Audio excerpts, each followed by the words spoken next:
Central Europe and the United Kingdom. Good evening. Summer vacations have begun, and with that comes heavy traffic on major roads in West Germany.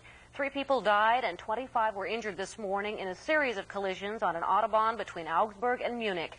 120 vehicles were involved in the wreckage that left a dozen cars completely burned out. Foggy weather and high speeds were blamed, and opinion polls published today shows 2/3 of West Germans would favor a speed limit of 80 miles per hour on the Autobahn. The speed limit issue has been a controversial topic in West Germany for several years. Well, this is the year of the NCO, and with that idea in mind, the Army has devised a program to produce super soldiers. Right now, the Quartermaster School is testing the new program with fuel and water specialists. They're called fast trackers because the pace is double time. More in this report. The Bonn government has lodged a formal complaint against the Soviet Union for illegally using their airspace. Yesterday, a Soviet MiG-23 fighter jet crashed in Belgium, killing 1 person.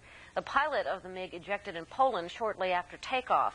The West German government is protesting not only the violation of the airspace, but also the failure of a warning that the plane was approaching. West German officials believe Soviet authorities had enough time to sound an alarm. The plane flew over West Germany before crashing into a Belgian border town. The Soviet Defense Ministry has apologized and has called for an investigation. Well, picnics and fireworks drew Americans together in observance of Independence Day this week.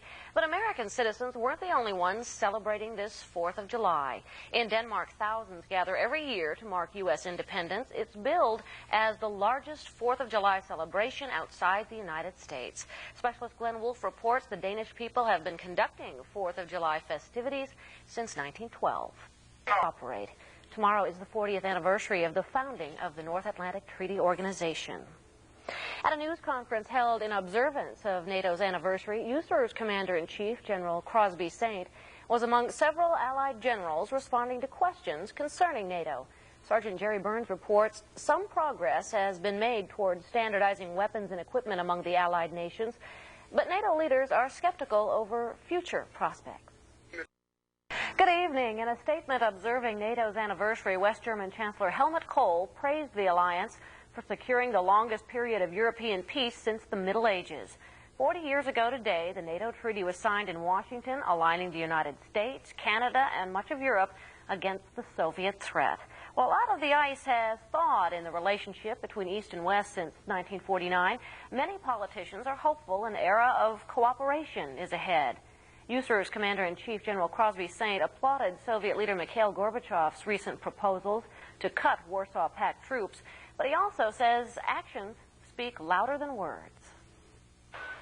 It's been described as the disgrace of Paris, but in spite of the arguments made by its critics, the Eiffel Tower is still standing.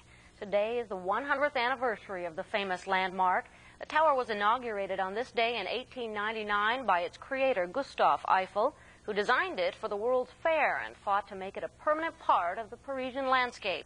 The operators of the Eiffel Tower have planned many ceremonies for the year-long centennial celebration and have dressed up the tower with illuminated numbers to advertise the occasion. While some Parisians refer to the Eiffel as a useless monster, tourists certainly love it. Last year, over 4 million people paid a visit.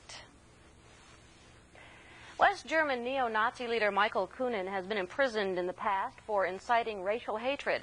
Now he's once again under pressure by the authorities because of his latest political activities. More in this report. Good evening and welcome to this edition of EUCOM Report. I'm Pam Proper. The last Pershing II missiles left Europe this week. Their removal ended the system's 27-year reign as part of NATO's deterrent nuclear force. The missiles were transported to the United States where they'll be destroyed. We have 2 reports. Prior to the war in the Gulf, the Army's Apache helicopter was swamped in controversy over its abilities to perform.